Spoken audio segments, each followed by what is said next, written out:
This video sponsored by SPO Digital Marketing. இந்த SPO Digital Marketingல நீங்களும் சேரணும்னு ஆசைப்பட்டீங்கன்னா ஸ்க்ரீனில் தவறிய நம்பருக்கு வாட்ஸ்அப் பண்ணுங்க இல்லை கால் பண்ணுங்க.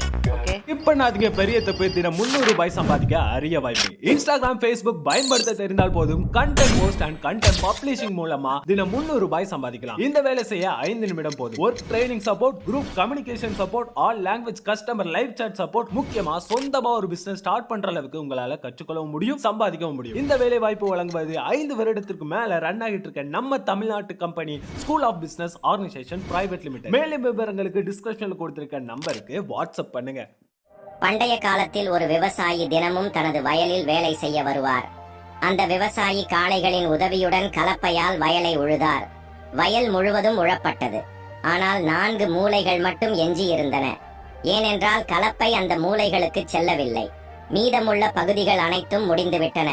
ஆனால் இந்த 4 பகுதிகள் எஞ்சி இருந்ததால் 3 கோணங்களையும் அவர் தனது கையால் சில கருவிகளின் உதவியுடன் உழுதார். 3 பகுதிகள் முடிந்துவிட்டன. ஒரு பகுதி மட்டுமே எஞ்சியுள்ளது. 4வது பகுதிக்கு சென்றார். அங்கு ஒரு புற்று இருந்தது. அது ஒரு சிறிய புற்று. அந்த விவசாயி அந்த புற்றின் மீது அடிக்கத் தொடங்கினார். சிறிது நேரத்திற்கு பிறகு விவசாயி அடித்துக்கொண்டே இருக்க அந்த புற்று உடைந்து விட்டது. அந்த புற்று உடைந்ததும் அதிலிருந்து 2 பாம்பு துண்டுகள் வெளியே வந்தன. அந்த பாம்பு 2 துண்டுகளாகிவிட்டது. அந்த பாம்பை பார்த்து அந்த விவசாயி மிகவும் வருத்தப்பட்டார். அவர் நினைத்தார், இன்று என்னால் ஒரு பெரிய தவறு நடந்துவிட்டது. விவசாயி தன் மனதில் மிகவும் வருத்தப்பட்டார். விவசாயி அந்த பாம்பு துண்டுகளை எடுத்து வெகு தூரம் எறிந்தார். அவர் அவற்றை பார்த்து கொண்டிருந்தார். அந்த பெட்டிக்குள் ஒரு குட்டி பாம்பு இருந்தது. அதை கண்ட விவசாயி மேலும் வருத்தப்பட்டார். அவர் யோசித்தார், இந்த இறந்த குட்டி பாம்பு இப்போது தனியாகிவிட்டது. இதை யார் கவனித்துக் கொள்வார்கள்? யார் இதை வளர்ப்பார்கள்? அதே யோசித்து விவசாயி ஒரு சபதம் செய்தார். என்னால் இந்த பாம்பு குட்டி தனிமையாகிவிட்டது. நான் என் குழந்தையை எப்படி வளர்த்து வருகிறேனோ என் குழந்தையைப் போலவே இந்த பாம்பு குட்டியையும் பார்த்துக் கொள்வேன் என்று நினைத்தார். அதே யோசித்து அந்த விவசாயி அந்த பாம்பு குட்டியை வீட்டிற்கு கொண்டு வந்தார். வீட்டிற்கு கொண்டு வந்து மனைவியிடம் சொல்கிறார், இது பாம்பு குட்டி. இதன் தந்தை என் கைகளில் இறந்து விட்டார். அதனால் என் தவறை சரி செய்ய இந்த பாம்பு குட்டியை வீட்டிற்கு கொண்டு வந்தேன். நான் இதை என் குழந்தையைப் போலவே பார்த்துக் கொள்வேன். அந்த விவசாயிக்கு ஒரு பையன் இருந்தான். அவன் இப்போது மிகவும் சிறியவன். அந்த விவசாயியின் மனைவியும் கூட. விவசாயி சொல்லும் ஒவ்வொரு வார்த்தையையும் கேட்டு அவள் மிகவும் நல்லவள், அவள் மிகவும் சாதாரணமாகவும் இணக்கமாகவும் இருப்பாள் என்று அவள் சொல்கிறாள்.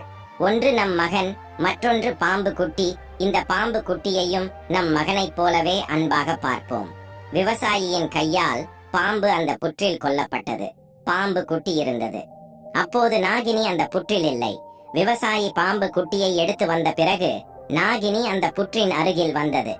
நாகினி பார்த்த போது அதன் கணவன் பாம்பு இறந்து கிடந்தது. அது 2 துண்டுகளாகி இருந்தது. அதை பார்த்து பாம்பு மிகவும் வருத்தப்பட்டு அழுது கொண்டிருந்தது. அந்த நாகினி சத்தமிட்டபடி அந்த புற்றின் உள்ளே சென்று தன் குட்டியை தேடியது. அந்த நாகினிக்கு தன் குட்டியும் கிடைக்கவில்லை. இப்போது நாகினி இன்னும் வருத்தப்பட்டது. அது மிகவும் அழுது சத்தமிட்டது. ஏனென்றால் அதன் குடும்பம் முழுவதும் சிதறிவிட்டது. ஒன்று அதன் கணவன் இறந்து விட்டான், அதன் குழந்தை காணவில்லை. அந்த நாகினி யோசித்தது, என் கணவரை கொன்றவன் என் மகனையும் கொன்றிருப்பான். அதை நினைத்து அந்த நாகினி அழுது கொண்டிருந்தது. சத்தமாக கத்திக் கொண்டிருந்தது. கடைசியில் நாகினி ஒரு சபதம் செய்தது. தன் கணவனை யார்? தன் கணவன் பாம்பு இறந்த இடத்திற்கு சென்று ஒரு சபதம் செய்கிறது. என் கணவனை கொன்றவர்கள் என் மகனை கொன்றார்கள். அவர்களின் வம்சத்தை நான் அழிப்பேன். அவர்களின் வீட்டில் ஒருவரை கூட நான் வாழ விட மாட்டேன். இந்த வழியில் நாகினி சபதம் செய்தாள். நாகினி யோசிக்கிறாள், என் கணவன் குழந்தையை கொன்றது யார்? 2ஆம் நாள் விவசாயி தன் வயலுக்கு வந்தான். மீதமுள்ள நிலத்தை உழுது கொண்டிருந்தான். அவன் மூலையில் தப்புவதற்கு எந்த ஆயுதத்தை பயன்படுத்தினானோ அதே ஆயுதத்தால் வயலில் உழுது கொண்டிருந்தான். அந்த ஆயுதத்தில் பாம்பு ரத்தம் இருந்தது. பாம்பு அந்த விவசாயி ஆமணக்கு ஆயுதத்தால் நிலத்தை உழுது கொண்டிருக்கும் போது அந்த நாகினியின் பார்வையில் ஆயுதத்தின் மீது பட்டது. பார்த்தவுடன் அதன் மீது ரத்தம் இருந்தது. ஆயுதத்தில் இருந்த இரத்தத்தை பார்த்து, இவரே அந்த விவசாயி, என் குழந்தை மற்றும் கணவரை கொன்றார். நாகினிக்கு புரிந்தது. என் கணவர் மற்றும் குழந்தை இறப்பதற்கு காரணம் யார் என்று இப்போது நாகினி தனது சபதத்தை நிறைவேற்ற வேண்டும் என்று நினைத்தாள். நாகினி யோசிக்க ஆரம்பித்தாள். முதலில் இந்த விவசாயியின் வீட்டை கண்டுபிடிக்க வேண்டும். அதன் பிறகு நான் இவர்களின் வீட்டில் எத்தனை பேர் இருக்கிறார்கள் என்று தெரிந்து கொள்ள வேண்டும். அதன் பிறகு ஒவ்வொருவராக கொல்ல வேண்டும் என்று நினைத்தாள். அன்று அந்த விவசாயி மாலையில் வயல் வேலையை முடித்துவிட்டு தனது வீட்டிற்கு சென்று கொண்டிருந்தார்.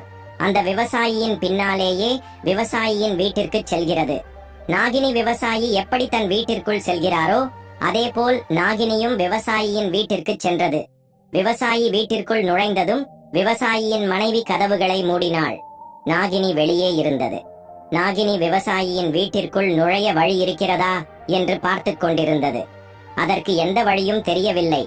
நாகினி அவர்களின் வாசலுக்கு எதிரே சிறிது குப்பை கிடந்தால் அந்த குப்பையில் நுழைந்தது. இந்த வீடியோவோட தொடர்ச்சியை அடுத்த வாரம் பார்க்கலாம். கமெண்ட்டில் உங்களுக்கு இந்த வீடியோ பிடிச்சிருந்ததுன்னா கமெண்ட்டில் சொல்லுங்கள். என்னோடய சேனலை சப்ஸ்கிரைப் பண்ணுங்கள், லைக் பண்ணுங்கள், ஷேர் பண்ணுங்கள் அண்ட் பெல் பட்டனை கிளிக் பண்ணி மறக்காமல் ஆளுங்கிற ஆப்ஷனை தட்டுங்க. அப்போ தான் நான் போகிற யூஸ்ஃபுல்லான வீடியோஸ் ஒன்றும் உங்களுக்கு நோட்டிஃபிகேஷனாக வந்து சேரும். Thank you, by.